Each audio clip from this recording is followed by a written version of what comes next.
Hey everybody, welcome to my YouTube channel. I'm going to be recording a live YouTube slash my podcast installment. Originally, A Girl Talks was meant to be just audio, but I've heard a lot of people telling me you should try video, so I'm gonna try. So let us begin. Okay. Hey everybody, welcome to A Girl Talks. I'm your host Jasenia. Been a little MIA, but if you're on my IG, then you know why. I've been traveling all over this summer. I got to visit the Galapagos. I got to go all parts of places in Ecuador, throughout the United States, Los Cabos, and then Korea for my 40th birthday. So enough about all that for my audience that hasn't heard me here on my podcast. Let's dive into Joker 2, a film that for me surpasses the brilliance of the first installment. Right off the bat, it's important for everyone to please understand that this film was never intended to be about the Joker that we know from DC Comics, but as the director Todd Phillips said in an interview, and I quote, "We didn't follow anything from the comic books. We just wrote our own version of where a guy like Joker might come from. We're not even doing Joker, but the story of becoming a Joker." So if you're expecting the traditional comic book version to this, then you're watching the wrong movie, you're going in with a closed mindset, you're going to not like the film.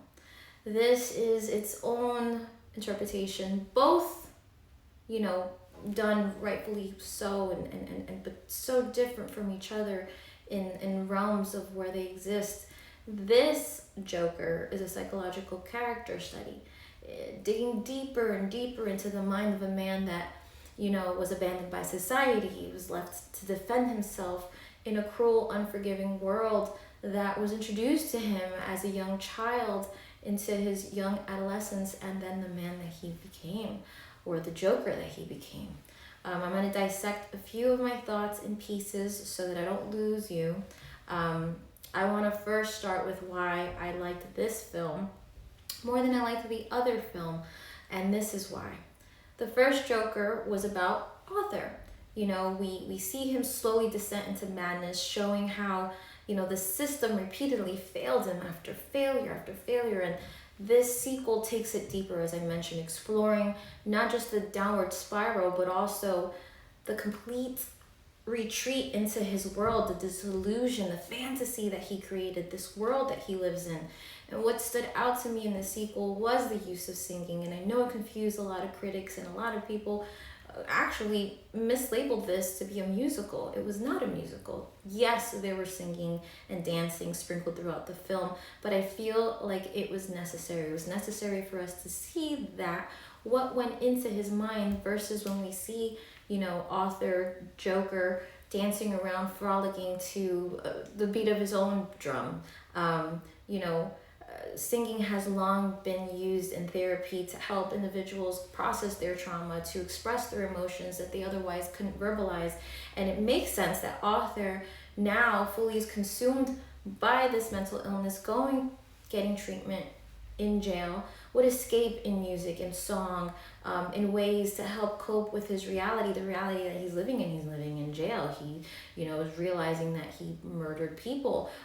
He's learning that he also murdered his mother. There's a lot of complexity to this stuff. And to me, the music and dancing sequence are not just for show. It's not just randomly put in there. It wasn't meant to be a musical. They are there purposely with intention as a window into the unraveling psyche of Arthur, and of this mask that he wore, this Joker, this fantasy, which is the only means of control that I feel Arthur ever had in his world, because of the real world that he lived in that failed him so tragically. When it comes to Lee, we see her being introduced to this film. We see Harley Quinn. Lee is her nickname. Arthur loved her. At least he thought he loved her, because he thought he was being loved by her. This is what, he projected out and on. But really, Lee was just as much as a facade as his Joker was. And the reason why I say this is because The tragedy really lies in the fact that she didn't love Arthur.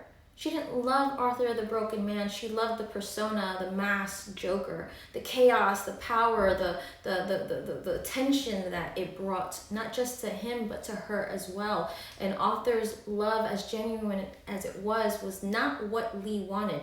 Lee's affection was just a mere fantasy as well, regardless of the attempts of Arthur's lawyer who repeatedly told him she's playing you. He didn't want to accept that. He did not want to believe that, which in essence, led to his demise. And if you watch the movie, you'll know what I'm talking about. Lee's affection was not just a form of fantasy, but for the Joker, he felt like he had to wear this mask for her because he realized early on how much it sparked something for her. But in the end, this was a constant reminder to Arthur that beneath all the madness, this was just a man that was trying to search for connection, only to be met with another illusion, which in this sake came as a form of a human being, a real living being. Lee was as cold and calculated and sociopathic as she could be, drawn to his dark charisma, drawn to the evil that caused him to turn left. She could never love the real Arthur, and that's where, to me, lies the tragedy of Lee. And there's more complexity in there. There's more to be seen in the film, so please watch it if you're curious. For me, let's get back to the dancing and the singing. It was brilliant. It was brilliant for so many aspects of the film and how it used, visual and audio to show the mind and the world that Arthur lived in. Through his singing and his dancing, we, the audience, can see these moments and fully understand why he's sometimes seen, like I mentioned, dancing and frolicking around. Without these musical sequences, his behavior might just look erratic, or out of place or weird, and if you know anything about mental health and the deterioration of the mind, then you know that a lot of the times people hum and people dance and people, it's music has a way of sending out vibrations, right, and allowing us to absorb vibrations. But by taking us into his fantasy world, where the singing and dancing was a form of escape when he needed to, when his reality was cruel and harsh and cold, you saw him, closing his eyes and taking himself into that world that we then were navigated through so that he can escape from what was real. And that was always when there was something awful or something beautiful happening in his life, where he glamorized and romanticized it, or he, ran away from the nightmare of the real world that he lived in. It's not just random, absolutely not. It's his mind's way of coping. It's a defense mechanism against the harshness of the world that's around him, the world that he's living in, the world that has not been kind to him, over a system that has continuously failed him over and over again. And speaking on system failures, I touched up on a note that one of the major themes of the first Joker movie that we saw showed how the system failed Arthur, when the theme of him as a child, not being believed and, not getting the protection that he ought to have been given, him as an adult being ignored when he sought for help, asked for medications, that theme continues in the sequel. The system that failed him in every turn and every corner, pushing him away to the madness that ultimately birthed a Joker. Now I'm not making excuses. I think this is a great time for everyone to jump into conversations and maybe even deep a little research in psychology. What I feel that the first film did, it was an artistic, heroic piece to talk about a topic that's so taboo and so not the norm of conversation, and it led to conversation. And I believe that this installment leads to a deeper understanding of what mental health may look like for someone that has spiraled down, that has become manic, someone that's snapped, let's just say, in lay terms. And I remember learning that word, lay terms, when I was in nursing school. It was like terms that the common majority of people in society would understand. That's what lay terms means. And I sometimes go into, this is why I have my notes, because I'm filming myself and I want to tackle them. But let's get back. The system failed author every single time, right? And this sequel doesn't necessarily focus on any new failures that the system created. Instead, it showed the aftermath of those failures. We see him, the film picks up immediately after, he gets arrested and he's locked up, he's incarcerated, so the support that author always needed never came. And now he's in this world that he made up, right? Living in this fantasy, and in moments we find him singing and dancing, because the real world continues to fail him. He uses this path to get away from harsh, cruel moments that happen while in prison, but he also uses it as a euphoric escape when he meets, Harley Quinn, as we know as Lee. And speaking of Lee, let's address the critics for a moment, okay? Many were biased, expecting that this, Joker that they knew from the comic books or from Jack Nicholson's portrayal in, the Batman movies. This is not the same film. Some people criticized Lady Gaga's role as Lee, because, let's just admit, Lady Gaga can't do anything wrong. She's a super powerhouse talent. Her voice, her performance, her acting, so well done.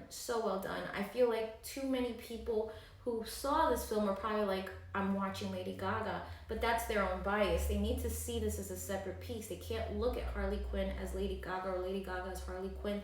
Had it been another actress that just got discovered who gave the same performance that Lady Gaga, I'm sure we'll be getting a round of applause and even better acclaims in the critics. I feel like there's people that are so over Lady Gaga, and sometimes they're over her performance, but at the end of the day, we can't look at it like that. She brought Lee to life. And if it wasn't for Gaga, if it wasn't her playing this role, I don't know if anybody would have been able to execute this correctly. And if there was someone that was able to come in and fill in these big shoes, because this is not a character that was simple. This is a very complex character that has all these facets and, layers to herself that, had a newbie on the block come through and fill those shoes, everybody, like I mentioned, would just be praising this talent, this new face. But let's get over it. It's Lady Gaga. And you know what? She delivered such an amazing performance, portraying a woman who didn't love the man behind the mask, but only the persona, Joker. She showed that, she came from this great household, but yet had all this chaos in her, this darkness in her, this sociopath tendencies in her, and to me, again, I think that she did such a great job alluring the audience to seeing, the fragmented piece of her mind, but also her desire and lust towards the lights and the fame and the attention that Joker brought to her, or she thought could bring to her. Partners in crime type of thing, overall. This is me, and I can go in forever and ever and ever, and I could probably write something even more intricate, but I'm going by my notes. I'm going off the top of my head.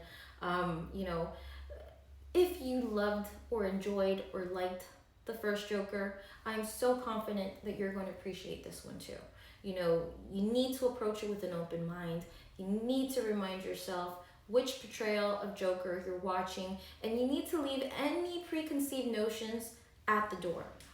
This is not the comic book version that we saw. It's deeper, it's disturbing, it takes more complexity to the character. This film is not just about a villain, it's about a man shaped and broken by the world around him, a broken system whose only refuge was this fantasy world that he created, that this film, the second installment, allowed us in. Don't let the critics shape your opinion. Watch the film with a clean slate and let yourself decide. Let yourself jump into conversations. You know, I was called by four people to not go watch it, not go watch it. Now, I don't know whether they watched it or just they read the critics review, but I said I need to go see this with myself, and I promised that if I didn't like it, I would get up and leave. Now, I'm a huge Ryan Gosling fan. I love him. I could not watch the La La Land. The first time I rented it, I said maybe it's because I need to see it in a bigger screen, not on my phone, not on a computer. And then the second time I actually bought it, and I still have yet to watch La La Land. I couldn't get past the first 15 minutes of it. And this is not a musical. This is not a musical. This movie is a next level to storytelling.